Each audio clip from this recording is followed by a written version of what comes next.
आत्मीय भाइयों एवं बहनों, सहयोग का प्रतिपक्षी है विद्वेष।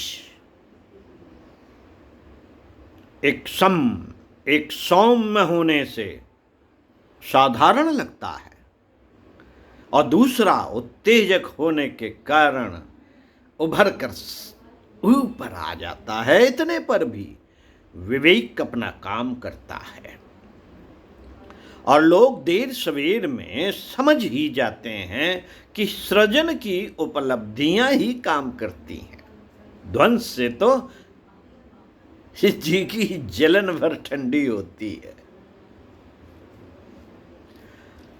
वह ठंडक भी देर तक ठहरती नहीं। उस प्रयास में जो खोया वह इतना महंगा होता है कि उद्दंडता स्वयं ही पछताती और आत्म प्रताड़ना की आग में जलती है। इस प्रकार ध्वंस यदा कदा आवश्यक होने पर भी सब मिलाकर हानिकर ही सिद्ध होता है। अहित के लिए ही नहीं, आक्रांता के लिए भी। साथियों, विनाश लीला की एक और सहेली है उपेक्षा।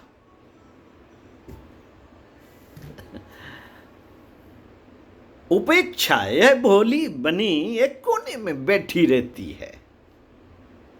अपनी दुर्भिसंधियों का किसी को पता भी नहीं चलने देती। प्रकट में उसका कोई कुकृत सामने भी नहीं आता। फलतः बचने बचाने की, सावधानी बरतने की आवश्यकता भी नहीं समझी जाती। उसकी भर्त्सना भी नहीं होती। जिसकी हानि ही न समझी जाए उससे बचने का प्रयत्न भी कोई क्यों करेगा। अनेक दुष्प्रवृत्तियां अपना व्यवसाय इसी रूप में चलाती हैं। वे मनुष्य के विचार, स्वभाव और व्यवहार में धीरे धीरे घुसती चली जाती हैं और एक आदत के रूप में व्यक्तित्व का अंग ही बन जाती हैं। साथियों, आहार विहार का संयम इसी स्तर का है। आलस्य प्रमाद को भी इसी श्रेणी में सम्मिलित रखा जा सकता है। अपव्यय, सज धज, व्यसन, कुसंग जैसे कितने ही दुर्गुण ऐसे हैं जो धीरे धीरे अभ्यास में आते रहते हैं और चेतना पर पूरी तरह कब्जा जमा लेते हैं।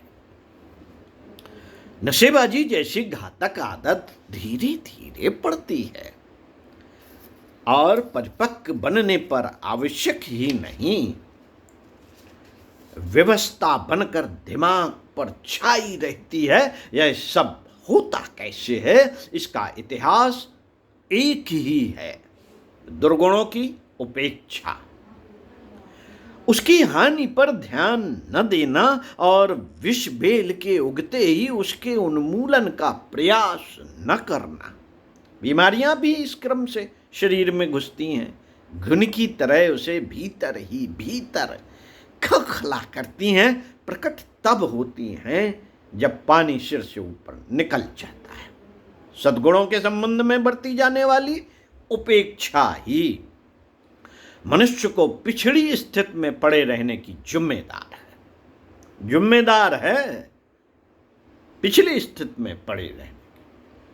कोई भी व्यक्ति स्वास्थ्य संवर्धन की ओर जागरूक रहने लगे और उन प्रयत्नों में रस लेने लगे तो इतने भर से उसका शरीर दुर्बलता और रुग्णता से पिंड छुड़ाकर बलिष्ठ दीर्घजीवी बन सकता है।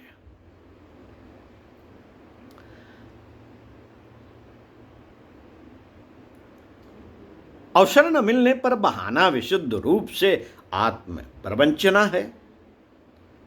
जिस भी काम में रस आने लगेगा उसके लिए न केवल समय मिलेगा वरन सोचने और करने के लिए भी सुविधा मिलेगी। साथ ही साधन भी जुटते चले जाएंगे। आत्म प्रवंचना।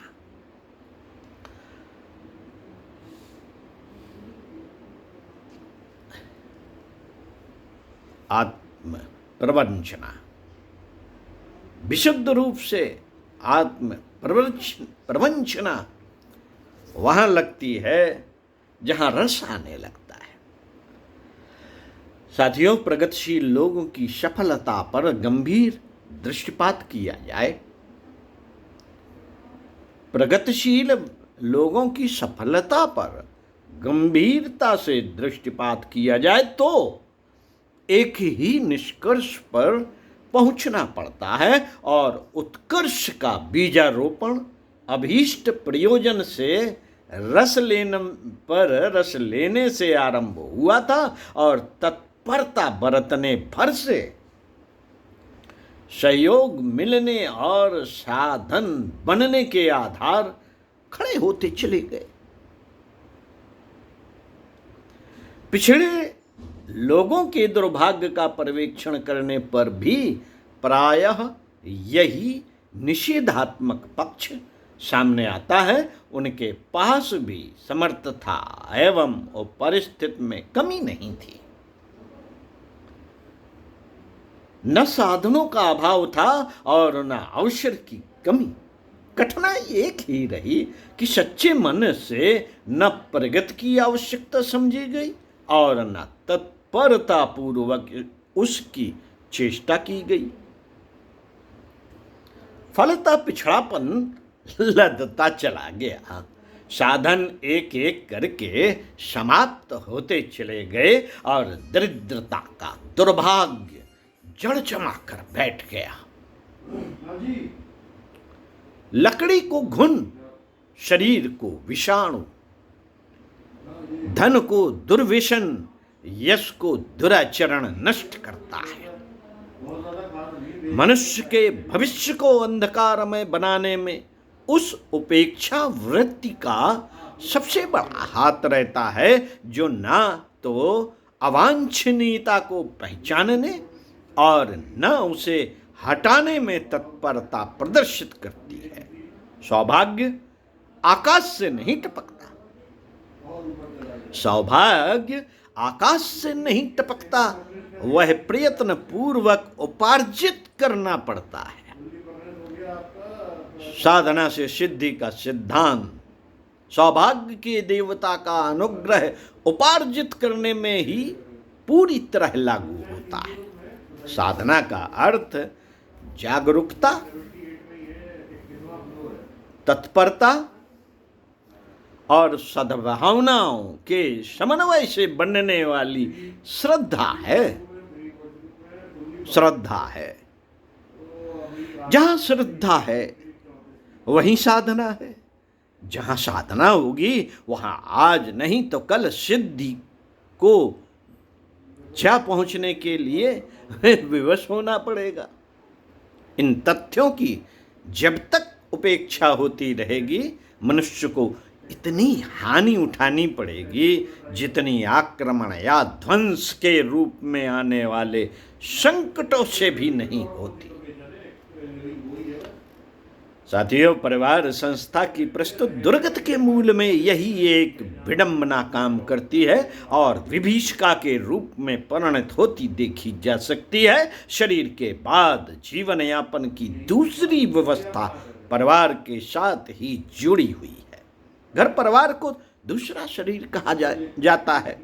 निर्वाह की कुछ सुविधाएं शरीर जुटाता है और कुछ की पूर्ति शरीर द्वारा होती है।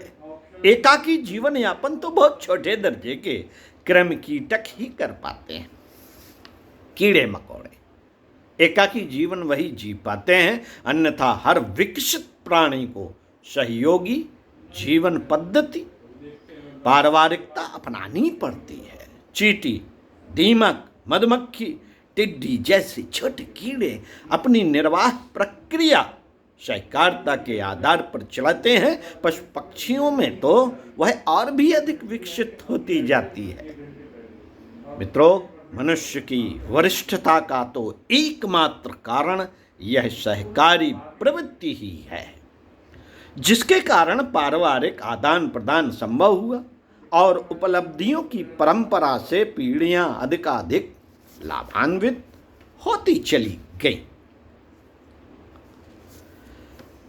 अगले वीडियो में पढ़कर सुनाएंगे। बुद्धिमत्ता उपार्जन है पुस्तक सुप्रजनन विज्ञान और दायित्व, लेखक पंडित श्री राम शर्मा आचार्य।